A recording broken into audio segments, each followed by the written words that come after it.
New Orleans Mayor LaToya Cantrell publicly addresses a divorce filing that claims she had an affair with a former member of her security team, calling the allegations false. Now, in this divorce filing, Jeffrey Vappy's wife claims her husband admitted to having an affair with, quote, Mrs. LC, end of quote, whose sources confirmed to Fox 8 is LaToya Cantrell. Today, Cantrell said she's not involved.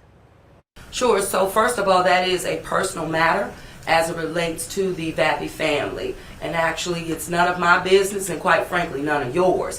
As it relates to my involvement or the false allegations, you know, I've responded to that. I get them all the time, and they just haven't stopped. It's really interesting. They just haven't stopped, and I really don't expect them to.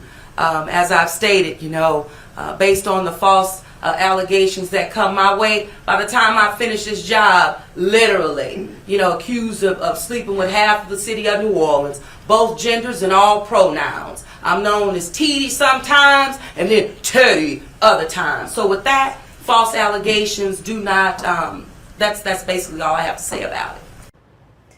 The response comes after a series of Fox 8 investigations that showed Mayor Cantrell and Vappy spending hours during the workday and some late nights alone in the city-owned Upper Pontalba apartment. The day after our first story aired in November, Vappy's wife filed for divorce. Last week, we reported that she amended the divorce petition to include details of an alleged extramarital affair between Vappy and Mrs. LC, who again sources confirm is LaToya Cantrell. The filing lists several days in which Vappy's wife details the two, quote, engaged in a sexual relationship. Many of those days were the same dates we highlighted in our investigations, where Vappy and Cantrell spent hours alone together in the apartment.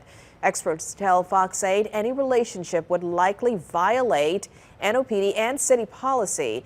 Vappy was reassigned as our stories began to air and as the NOPD investigates his timesheets.